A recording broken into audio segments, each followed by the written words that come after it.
So over the years, Brian and I have talked to so many people and helped so many families move out to the countryside because they have the dream of having a farmette, acreage, to do whatever they want, really. They want to have horses, they want to have chickens, maybe start a garden.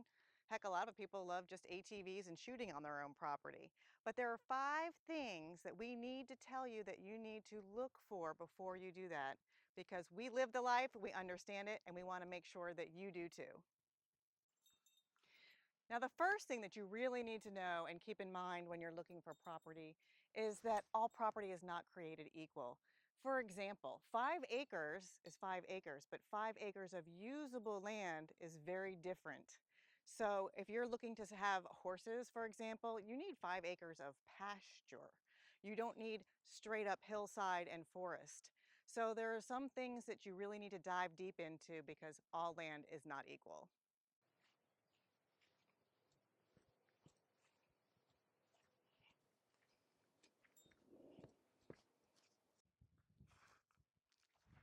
Number 2 has double meanings here.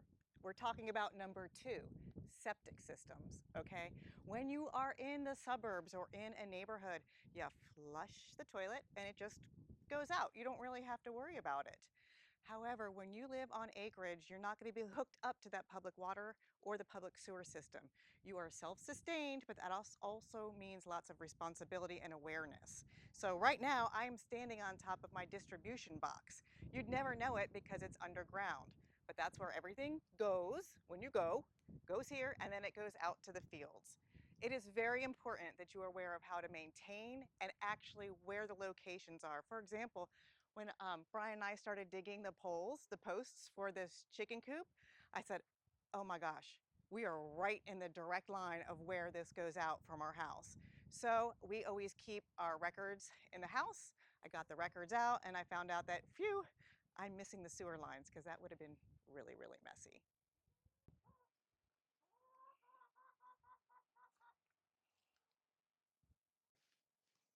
And just another tip about living on property when you have well and septic, you always need to make sure you have your water checked and tested regularly, but also definitely tell people not to flush anything but toilet paper down the toilet. When we first moved into our house, I had a sign that would say, you know, don't flush this and that, not even hopes and dreams down the toilet. I suggest that when you move out, you're going to have a lot of your friends that are probably from the suburbs moving with you, and they don't realize that. So signage in your bathroom is really important because you don't want your friend to flush something down the toilet and have a backup, and that kind of makes a little bit stressful on a friendship.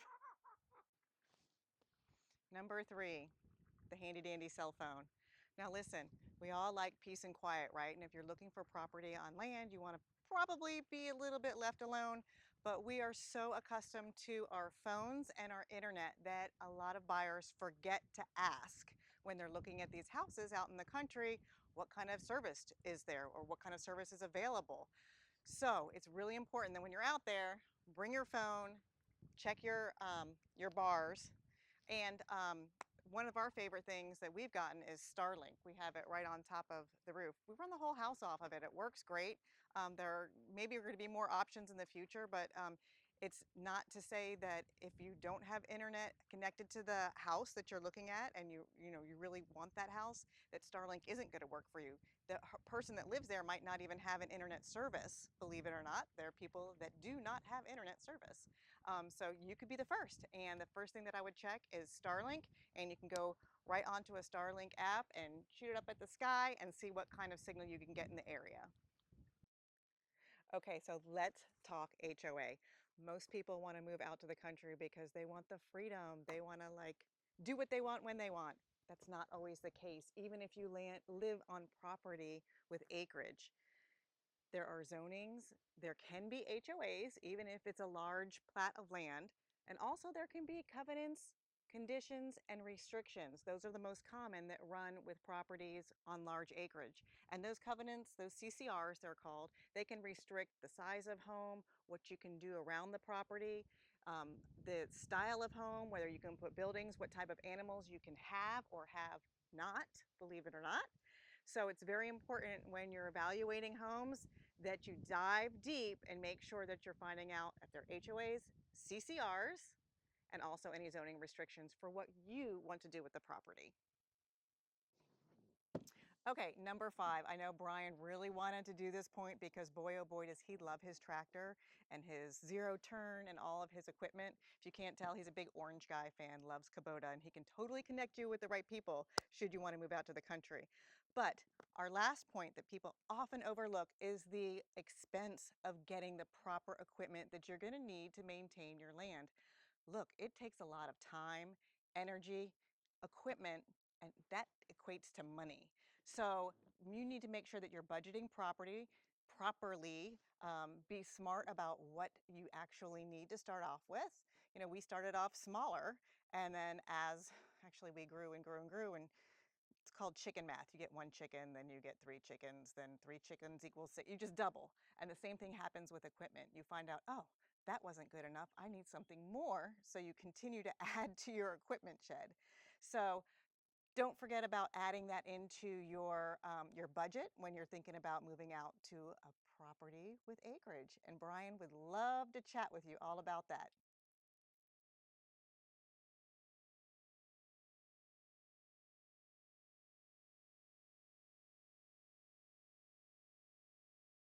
Chicken poop. Oh,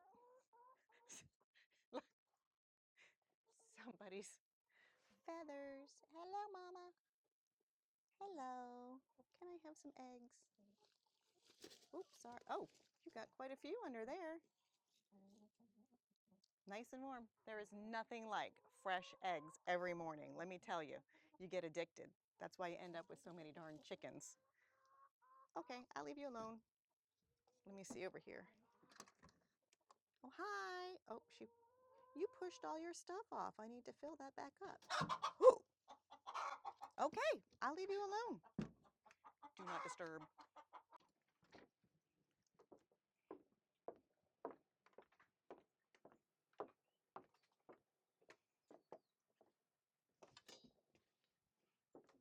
Oh, hi. Buying a property on acreage is probably one of the best things you can do for your family if that's what is in your future, if that's what you're dreaming about. So I know for Brian and I, we've dreamed about this for years, and we've lived in Herndon, Ashburn, Gainesville, and now we're all out here in Warrenton, and we've been here for years. We absolutely love it. We love the freedom that we have for our choices in what we do and our lifestyle.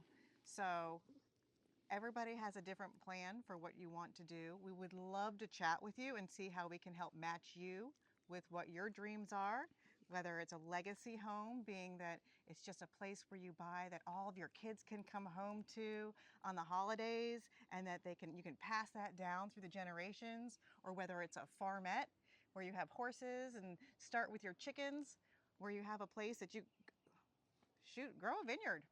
Cheers to that. Or maybe you want something that you have tons of tons and tons, where you can go hunt and shoot an ATV ride on your property. So there's a little bit of something for everyone. You just have to determine what it is that you want, and then we can help match you with that. Anything you want to say, Brian? You've been the man behind the camera. Yeah, I would just say if it's something that you just feel like you feel it in your heart that you want to just get some more land. Again, we most of our lives we've lived in neighborhoods that were quarter acre, half acre lot, and they're fantastic. They're awesome. But I think the big move for us is that we already had a couple of horses and we were doing field board, which was pretty expensive. And it just came down to where it's like, you know what, maybe it's time to go a little bit further west, and then we landed on this beautiful property, and it's been an incredible blessing. But it's great when we have the family here. Everybody comes in because there's plenty of parking. You got 10 acres, you don't have to worry about the parking in your neighbor's parking spot and things like that. And it's if you love the mountains, and I'm sure a lot of people do, there's a lot of properties with some great mountain views, and sometimes it feels like we're living in a Airbnb all the time. It's like it's just really incredible. So we're super blessed for that. But if you're really thinking about maybe doing something where you got some land, and Diane's just getting our garden going right now, and We already got tomatoes that are slowly coming up. That whole process is just exciting. It's a Hmm. lot of fun, and it's a lot of fun you out there making all that stuff happen, and I love to help as well. And But let me not forget, remember we talked about the great things, but there are also those hidden things. I could go on and on from just yeah, 5 tips. So talk about gardening, we didn't talk about the weeding. Like, yeah, but that's there's not a lot of fun. So weeding, not fun. not fun. So we don't want to talk about not the fun stuff. We just want to talk about the fun stuff. Or fence fixing. Or bush hogging. So we're gonna get ready. So when Diane and I cut this field back here, it takes us about 8.5 hours. Hmm. I'm on the tractor that you all just saw a few minutes ago on that Kubota bush hog, and Diane's on the Kubota, the 60-inch commercial diesel Hmm. zero turn, Put my country playlist in. and she cranks out to the country playlist. And but then we just knock it out together. So we run our business together, and we also mow fields together. So it's a great marriage. Couldn't ask for anything better. So if this is something that is tugging on your heart, that you want to get out and you want to make that move, we're here to encourage you. We're going to tell you all the good, all the bad, and all the ugly. So chat with us, connect us with us down here by pressing that button. We'd love to connect and tell you what we found out through this whole process and how we can help you make that move too. Thanks for watching.